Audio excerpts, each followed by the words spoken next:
फ़लस्तीन के सदर महमूद अब्बास साहब तशरीफ़ ला चुके हैं 3 रोज़ा दौरे पर पाकिस्तान के।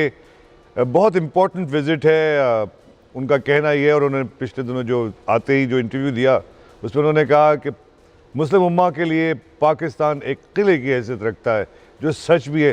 दुनिया में मुसलमानों के हवाले से जितने भी ख़तरनाक काम हो रहे हैं उसमें सबसे ज़्यादा आवाज़ पाकिस्तान से उठती है, ये बात भी तय है। और हम सबसे ज़्यादा अग्रेसिव हैं इस मामले में। दुनिया में कोई और मुसलमान ममालिक, अगर आप मुल्कों को देखें, यूएई ने, जैसे मैं आपको बताता चलूँ कि इंडिया के साथ अभी एक मुआहदा किया है जिसमें बड़ी तशवीश पाई जाती है। लेकिन खैर, इस हवाले से बीपर पे मौजूद हैं साइमा शब्बीर साहिबा जी। साइमा 3 दिन के लिए जो दौरे पे आए, इससे पहले भी 2 दफ़ा आ चुके हैं, क्या किस तरह की अहमियत है इस दौरे की?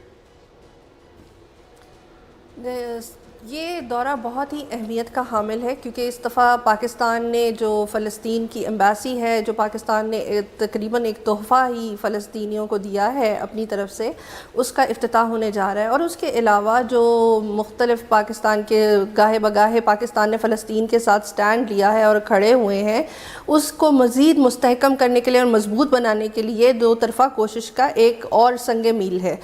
पाकिस्तान ने 1992 में कोई 4 कनाल के करीब अराज़ी डिप्लोमेटिक एनक्लेव में फ़लस्तीनी एम्बेसी के लिए दी थी, अपने तौर पर एक गिफ्ट के तौर पर दी थी। उसके बाद 2013 में जब महमूद अब्बास साहब तशरीफ़ लाए अपने विज़िट के दौरान, तो पाकिस्तान ने $1 मिलियन की इनको इमदाद दी थी कि, और गिफ्ट के तौर पे ही ये भी दिया था कि आप इससे एम्बेसी तामीर कर सकते हैं।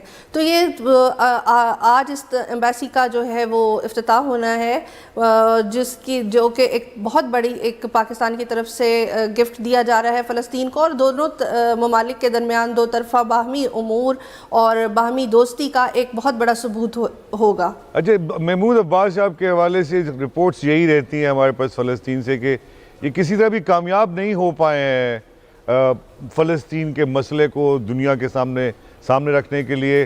कोई खातिर खा अभी तक नतीजा नहीं निकला है इनकी प्रेसिडेंसी में।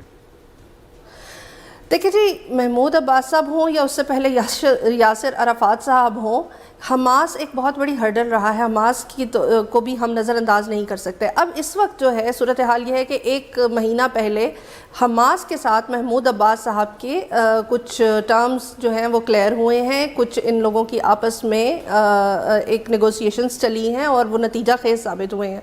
अब मेरे ख़्याल में ये कुछ हल की तरफ चलेंगे, और जो फ़लस्तीनी मुसलमान हैं उनके हल के लिए ये कुछ ना कुछ इकट्ठे बैठ के एक ठोस जो है हल निकाल सकेंगे। Thank you very much Saima, बहुत बहुत शुक्रिया। बहुत बहुत बड़ा ये सब्जेक्ट है ख़वातीन हज़रात, इस पे तो घंटों घंटों बात हो सकती है। राहील, ये भी सच है कि हमारे फ़लस्तीन और कश्मीर के मसले के ख़िलाफ़ जो लॉबीज़ हैं वो बहुत पावरफुल हैं और बहुत बड़ी हैं। बिल्कुल ऐसी, और पाकिस्तान ने भी इसमें तवज्जो देना शुरू की है लॉबीज़ के हवाले से, ब्लॉक्स बनाने के हवाले से। और CPEC के बाद पाकिस्तान ने जब अपना थोड़ा सा चेंज किया है अपना झुकाव, तो चाइना के साथ, रशिया के साथ, बरतानिया के साथ अपना एक ब्लॉक बनाना शुरू किया। लेकिन ये भी आप समझते हो, बिल्कुल मैं आपसे भी पूछना चाहूँगा कि क्या चाइना और रशिया ने कोई फेवरेबल स्टांस इस मुद्दे की तरफ दिया है?